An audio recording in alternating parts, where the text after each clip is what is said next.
For some companies, war is money.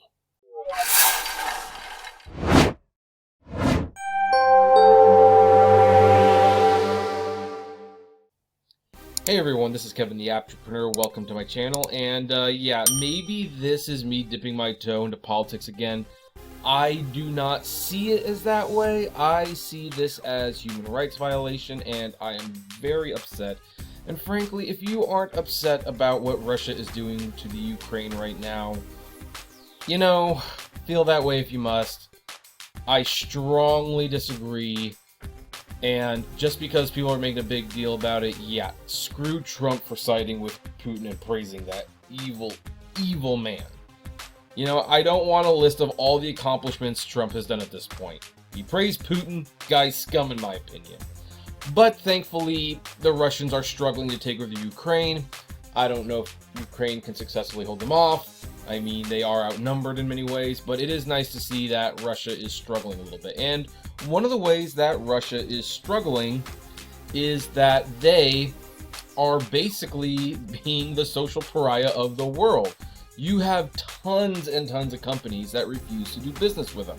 For example, Visa and MasterCard have started blocking access to sanctioned Russian banks. And then you have Facebook, Twitter, and all these social medias. They are demoting Russian state media across its entire platform because, make no mistake, even though Russian hacking with social media is not a thing, Russian algorithm tampering is very much a thing, and the Russians are dedicated to spreading misinformation. They absolutely are. Now, of course, this does bring in some bigger questions of whether or not Facebook, or I should say Meta, I guess at this point, should have this sort of power. I will totally concede that. But, right now, this is what they're doing, and it's probably a good thing for the time being. And then you see Disney. They are not releasing movies in Russia right now. So Turning Red will be the first movie that doesn't show up in Russia. And depending how long this goes, Doctor Strange and the Multiverse of Madness and Lightyear might not be seen in Russia. Uber has not committed to ceasing their service in Russia right now, but they are removing executives from the Yandex joint venture. And what does that mean? Well, let's take a look at that real quick. The ride-hailing company sold all of its holdings in delivery and autonomous units of Yandex last year and sold down its stake in the Yandex taxi mobility business to about 29%.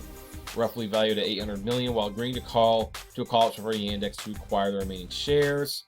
So, I guess executives of this deal are no longer with Uber. I guess that's something. I mean, it's more than what Amazon's doing. I mean, I don't think Amazon's helping out at all. I mean, you think if anything's going to hurt the Russian economy, Amazon refusing to deliver packages in Russia should be at the top of the list. But nope, you can check out their Luna Cloud Gaming that premiered today, though, and you can read about how they're going to open a second retail store, and they're going to try to take over the grocery shopping experience, and, I guess Amazon is just, here we go. Amazon expresses horror and concern over war in Ukraine as offers $5 million to aid organizations. Yeah, $5 million. Huge $1 trillion company. Pretty much the superpower of the world, $5 million. That's it. I'm not too surprised. But anyway, why am I showing all this? We can't talk about every single one of these individually, but there is a pattern that you can definitely see. And the pattern is that basically companies are deciding not to work with Russia. There's sanctions being put on Russia by the government. The European nations, they're doing their thing, and I think Putin has wildly miscalculated how people were going to react to this. But what's rare and what really stands out? When a company basically says, nah, we're going to keep doing business with Russia because there's just too much money to be made there. This comes to us from the New York Post by Thomas Barabi. WeWork's boss said that the real estate firm doesn't plan to shut its business in Russia despite the unprovoked invasion of Ukraine, and noted that WeWork's 4 locations in Moscow perform incredibly well. Asked if WeWork would have to retreat from Russia given the complicated geopolitical situation, CEO Sandeep Mathrani rejected the possibility, telling Bloomberg the company plans to stay active in Russia. Quote, "I don't think so. Like I said, our assets do incredibly well. We hope for a resolution of the conflict and hopefully we can continue to do business in Moscow." Hopefully we can continue to do business in Moscow. Yeah, you don't plan to leave, so don't see why that would be an issue. He noted that WeWork's small but healthy Moscow business generates yearly top-line revenue of about $10 million. While Mathrani touted WeWork's operations in Russia, many companies based in the US and Europe have distanced themselves from the country or cut ties entirely in response to the invasion. Yeah, I mean, Germany ceased production of a huge pipeline deal. That's definitely going to hurt Germany because, hey, it's the right thing to do. I mean, Germany needs gas. A pipeline deal would have made the gas more affordable, more direct, but they said, you know what, we're not going to do business with a country that, recklessly invades other countries. But WeWork CEO has no problem doing it. And as they highlight here, like British energy giant BP said Sunday it would exit its nearly 20% in Russian oil firm Rosneft. And US Airlines Delta said it would halt a code sharing agreement with Russian airline Aeroflot.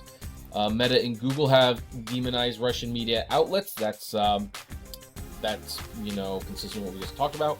Mathrani took over as WeWork CEO in 2020 following the department of the company's controversial founder Adam Neumann. Well, it looks like this guy is going to be just as controversial. Now then, here's what we probably should know about this guy. First of all, we did kind of briefly touch about Uber. And yeah, it's nice that Uber is removing executives from Yandex, but keep in mind, Uber is not stating that they are ceasing operations in Russia. They probably, dare I say it, are smart enough to not make a statement because it's not going to look good. Same thing with Amazon. They basically launched Luna Cloud Gaming to distract from basically having to answer that they are still shipping packages in Russia. Although, again, if you dig deep enough, you will find somewhere down here, and I can't find it anymore. That's how little they want you to really know about this. They will give $5 million to companies that are, or not companies, places. Okay, here it is.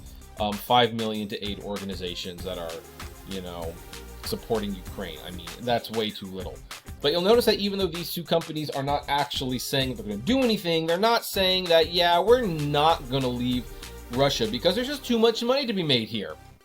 WeWork is not that kind of company. Now, this is one of the reasons that I really want to talk about this. This is an incredibly bad look. I mean, look, if you ever want to see an ugly side of capitalism, people complain about companies for not being sympathetic at all, and companies will usually give a Godfather type response like, it isn't personal, it's business. Like, yeah, we're aware that what we're doing is hurting people, but we do not care because it's business. If you can give us a business reason to not, or I should say financial reason to not do business with that person, we will consider it. This is one of the few times where companies seem to be unanimously agreeing that Russia has gone too far and things need to be done, but not WeWork. Keep in mind, WeWork is a company that basically has almost gone bankrupt a couple times already. And so they probably really can't afford to get out of Russia. And you know what? If that's their stance, then you know what? I guess they can have that. But the problem with this CEO, and it seems like WeWork just has terrible CEOs. Absolutely terrible CEOs. Their last CEO spent money he's like that Family Guy joke where he put money in a blender, blended it up, drank it, and said he'll piss out the money a week later. That was the last CEO. This CEO doesn't seem like that, but he is not tactful at all. I know he was asked a direct question, but he should have really just said something along the lines of, we have not left yet, but we are evaluating our options.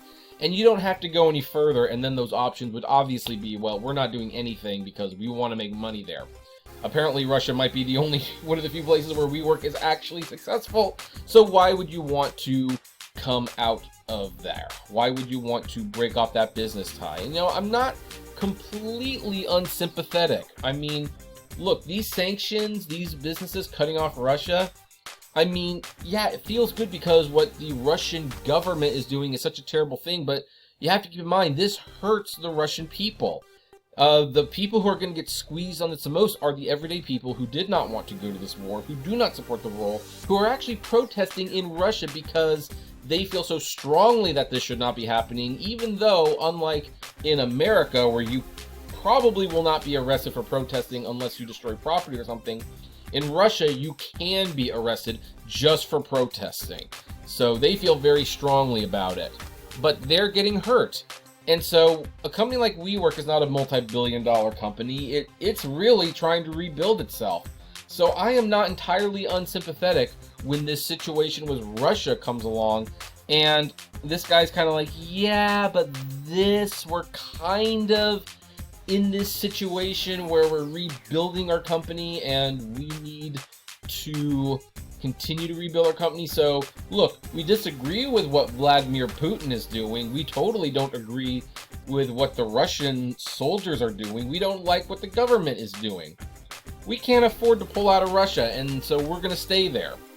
But again, you don't show those cards. Right now, this is just an incredibly sour look. It does not look good at all for this company. And I can guarantee you, once this becomes a viral thing, because it probably will, Twitter has been vitriolic about pointing out people with Russian ties who received Russian money. There's apparently a lot of Republicans who are not going to be going to the State of the Union address tonight because they received money from Russia, and they're not really willing to stand up to Russia, because if they do, well, they might not get that money for re-election. And look, I know I have Republicans who visit my channel. Heck, I am technically a registered Republican. I know some people don't believe that right now, but I am a sensible Republican who does not like to see what my party has become.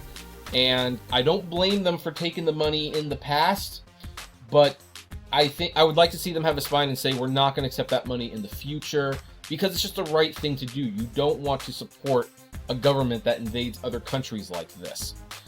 But, well, here you go. So, because Twitter and Facebook and all people are just like that, they are just not letting things like this go. I would not be surprised if WeWork starts trending. I would not be surprised if the CEO is just grilled in the media, and he might be forced to backtrack on this. But I just thought it was fascinating, truly fascinating, that WeWork, which is technically a gig economy business, you rent offices through this company. It's a ghost office. That's what it is. Gig economy. They are not interested in getting out of Russia. In fact, before we even end this video, let me just look real quick, just for old time's sake. Is Lyft doing anything? Well, nope. It does not look like Lyft has, okay, here we go. Lyft offers Ukraine staff financial support for moves. So basically offering employees in Ukraine financial support for emergency supplies or to temporarily move, along with increased time off amid a Russian invasion of the country. So, yeah, but no word on them ceasing the service, because that's what gig companies do. Gig companies care just about their money. And really, here's the bottom line. This is kind of the point I want to make. It shouldn't surprise us, because as you know from watching this channel for how many years, gig companies made their fortune off the broken promises, the broken dreams, and the thievery of everyday people. Why on earth would they support those very same people during an invasion if it'll lose them some money? Why not? They screwed before. They didn't care about screwing them before, and they don't care now. So anyway, that is where we are going to end this video. I'd like to know what you think about all of this. Comment below. Like, favorite, share, subscribe. As always, play responsibly. Have a good one.